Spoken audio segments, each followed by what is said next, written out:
आंखें खोलो वत्स।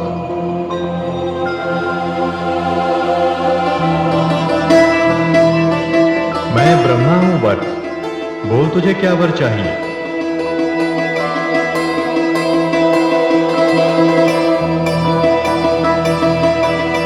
कल्याणमस्तु। हे आदि प्रजापति, वर देने की क्षमता भी उसी में होती है जो ये जानता है कि वर मांगने वाला क्या चाहता है। वत्स, तुमने सत्य कहा। अपने पूर्वजों के उद्धार के लिए तू देवी गंगा को धरती पर लाना चाहता है। जा, मैंने तुझे वर दिया। आप बड़े दयालु हैं ब्रह्मदेव। तू इसी समय मेरे साथ चल और मेरे कमंडल में निवास करने वाली देवी गंगा का आवाहन कर। चलिए ब्रह्मदेव। ठहरो भगीरथ, इससे प्रथम कि तुम मेरा आवाहन करो, मैं तुम्हें सावधान करना चाहती हूँ कि बिना किसी शक्तिशाली आधार के यदि मैं ब्रह्मलोक से पृथ्वीलोक पर आई तो मेरे वेग को, मेरे प्रवाह को पृथ्वी के लिए सहन करना कठिन ही नहीं, असंभव हो जाएगा। मैं पृथ्वी के जिस भाग पर भी उतरूंगी, विध्वंस की लीला करती हुई पाताल लोक पहुंच जाऊंगी। हे माते, आपने वास्तविकता का ज्ञान देकर मुझ पर बहुत बड़ा उपकार किया है। अब मैं आपका आवाहन तभी करूंगा जब मैं आपके अवतरण के लिए कोई उचित आधार ढूंढूंगा।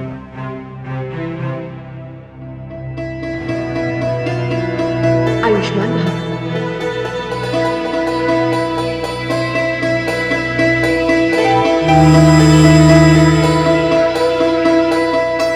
हे आदि प्रजापति, अब आप ही मेरा मार्गदर्शन कीजिए। आप ही मुझे बताइए कि मैं माता गंगा के लिए किसका आवाहन करूं। वत्स, इसके लिए सारी सृष्टि में एक ही देव ऐसे हैं जो दयालु हैं, कृपालु हैं और सर्वशक्तिमान हैं। वो हैं देवों के देव, देवादिदेव महादेव।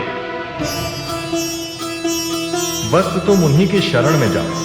तुम्हारी समस्या का समाधान मात्र उन्हीं के पास है। तुम जाकर भगवान शिव को प्रसन्न करने की चेष्टा करो। जैसी आपकी आज्ञा ब्रह्मदेव। कल्याणमस्तु।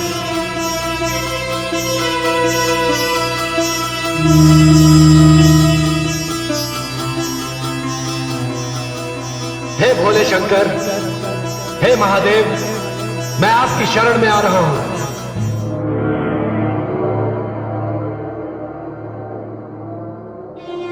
देवादिदेव,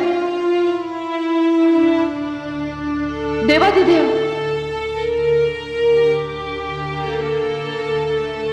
देवादिदेव। क्या बात है महादेवी? हे प्रभु, मेरा भक्त भगीरथ आपका आह्वान कर रहा है। उसने अन्न जल का त्याग कर दिया है। प्रभु, उसे दर्शन दीजिए प्रभु। किंतु महादेवी, अब उसके समक्ष क्या समस्या है? आपने तो उसकी मुख्य समस्या का समाधान कर दिया है। यह तो मैं नहीं जानती प्रभु, किंतु आप उसे शीघ्र दर्शन दीजिए और उससे पूछिए कि उसकी समस्या क्या है। हे महादेवी, संसार इसीलिए आपको जगदम्बा के नाम से पुकारता है। पुत्र को कष्ट में देखकर आप विह्वल हो उठी। आप चिंता न करें महादेवी, मैं वहीं जा रहा हूं जहां आपका पुत्र मेरे ध्यान में लीन मेरा आवाहन कर रहा है।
तो विरले ही लेते हैं। आंखें खोलो पुत्र। प्रभु,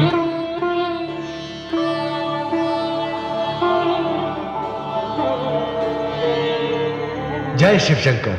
भगीरथ, तुम तो महादेवी पार्वती के प्रिय भक्तों में से हो। तुम्हारे लिए तो वो स्वयं ब्रह्मलोक गई थी।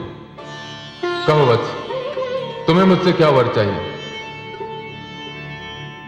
हे प्रभु, हे देवाधिदेव, आपकी कृपा के बिना तो मेरा पूरा प्रयास ही निष्फल हो जाएगा। प्रभु, माता गंगा पृथ्वी पर आने के लिए तत्पर है। मैं जैसे ही उनका आवाहन करूंगा वह ब्रह्मलोक से चल पड़ेंगे। किंतु प्रभु, उन्हें पृथ्वी पर धारण कौन करेगा? ब्रह्मलोक से पृथ्वी की ओर आते समय उनका वेग इतना प्रबल होगा कि जिसे सहन करने की क्षमता धरती के किसी भाग में नहीं होगी। वो धरती का विध्वंस करती हुई पाताल लोक चली जाएंगी। ऐसी स्थिति में हे देवादिदेव, मेरे उद्देश्य की पूर्ति नहीं होगी। मैं समझ गया पुत्र। तुम्हें पृथ्वी पर गंगा को धारण करने के लिए उनका अपना एक स्थायी निवास चाहिए। वैसे ये सत्य है कि गंगा बहुत विशाल है, बहुत शक्तिशाली है, उनका प्रभाव बहुत प्रबल है, इसलिए उन्हें सरलता से बांधा नहीं जा सकता। भगीरथ, तुम उनका आह्वान करो। ब्रह्मलोक से पृथ्वी पर आ रही प्रलयकारी गंगा का निवास स्थान मेरी जटाओं में होगा। मैं उन्हें अपने मस्तक पर रोकूंगा। आप धन्य हैं प्रभु, आप धन्य हैं। आपने मुझ पर, मेरे कुल पर और मेरे पूर्वजों पर बहुत बड़ी कृपा की। मैं माता गंगा का आह्वान करने जा रहा हूं प्रभु।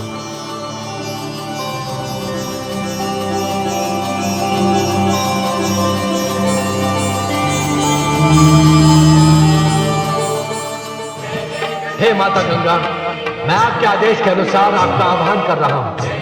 आप ब्रह्मलोक से पृथ्वी लोक पर आने की कृपा कीजिए। आइए माते, पृथ्वी लोक पर पधारिए माते। मैं भगीरथ आपका आह्वान कर रहा हूं।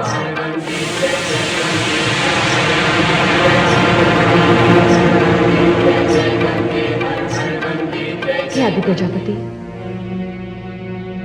मैं धरती पर जा रही हूं। आपने इतने समय तक मुझे आश्रय दिया, इसके लिए मैं आपकी आभारी हूं। प्रणाम।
देवाधिदेव, हे महादेव, मैं वर्षों ब्रह्मा जी के कमंडल में रही, किंतु वहां मेरे ऊपर किसी प्रकार का नियंत्रण नहीं था और ना ही इस प्रकार के अनुशासन का बंधन था।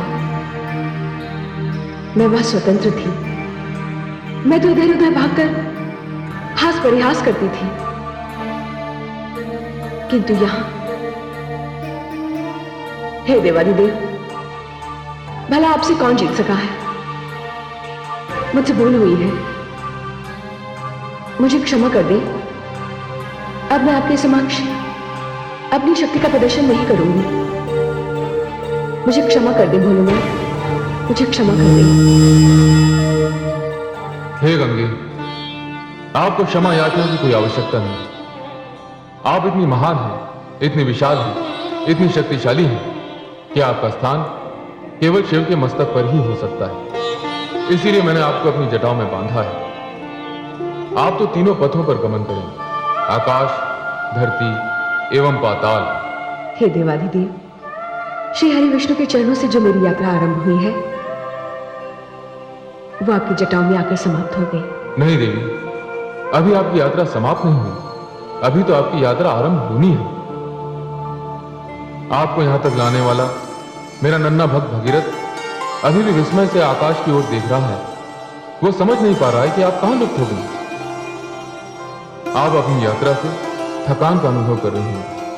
आप तनिक विश्राम कीजिए, मैं भगीरथ की जिज्ञासा शांत करके आता हूं। हे महादेव, जिस प्रकार आपने मुझे स्वीकार किया है, मुझे अपनी जटाओं में स्थान दिया है, मेरी प्रार्थना है कि मेरा ये स्थान सदैव बना रहे। देवी गंगे, ये तो आपका स्थायी निवास ही हो गया। आप हरिप्रिया थी, आपने ब्रह्मलोक में निवास किया, अब आप हर प्रिया कहलाएंगी। देवी, समस्त संसार के लिए ब्रह्मा, विष्णु और मैं तीन भिन्न रूप हैं, किंतु सत्य यह है देवी कि हम तीनों एक ही हैं। मैं ही ब्रह्मा हूं, मैं ही विष्णु हूं, मैं ही शिव हूं। विष्णु ही विष्णु है, विष्णु ही ब्रह्मा है, विष्णु ही शिव है। ब्रह्मा विष्णु है, ब्रह्मा ही शिव है।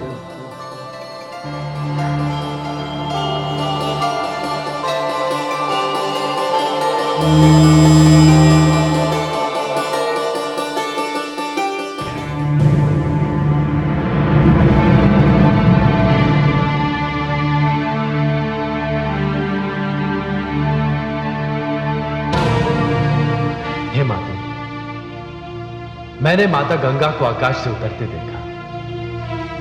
प्रभु का यह विराट रूप, अपने देवाधिदेव की सारी संसार में फैली इन जटाओं को मैंने नेत्रों से देखा, किंतु माता, उसके पश्चात माता गंगा कहां लुप्त हो गई, यह मुझे क्या है? पुत्र भगीरथ, इसका ज्ञान तो केवल देवाधिदेव को है।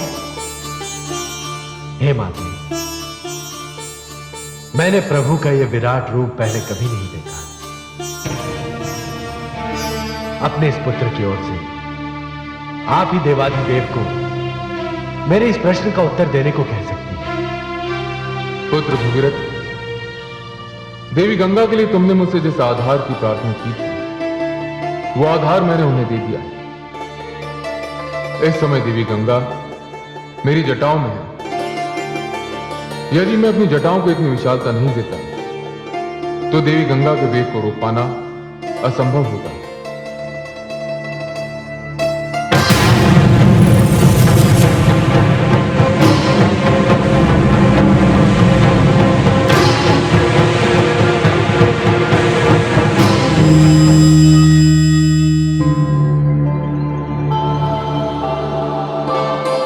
प्रणाम देवाधिदेव।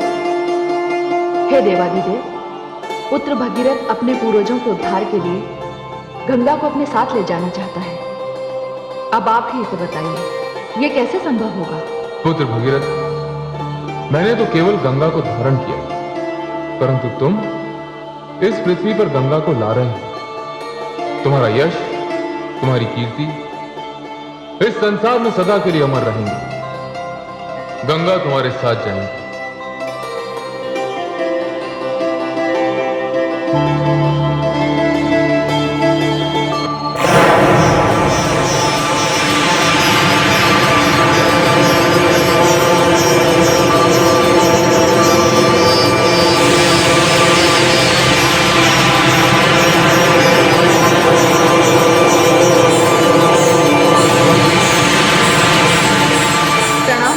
प्रणाम माता। दीदी, कितने वर्षों के पश्चात हमारा यहाँ मिलन हुआ है। हाँ उमा, अब तो शिव का धाम ही मेरा धाम होगा। अब हम दो बहनों को कोई अलग नहीं कर सकता। हे भगीरथ, मेरी विनती पर देवाधिदेव तुम्हें एक रथ प्रदान करेंगे। ये दिव्य रथ किसी भी प्रकार के मार्ग पर चलने वाला होगा। तुम उस रथ में आगे आगे चलोगे और मैं पीछे पीछे तुम्हारा अनुसरण करूंगी। गंगे, आपकी इच्छा अनुसार मैं भगीरथ को अभी दिव्य रथ प्रदान करता हूं।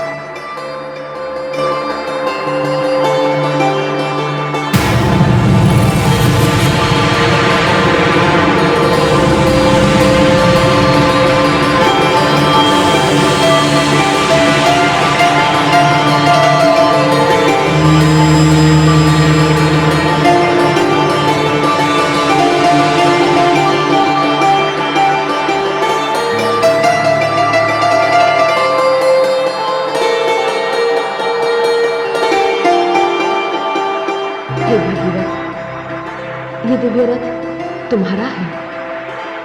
तुम ही मेरे मार्ग का निर्धारण करोगे। जिस मार्ग से तुम चलोगे मैं तुम्हारे पीछे पीछे आऊंगी। जैसी आपकी आज्ञा माता। प्रणाम देवाधिदेव।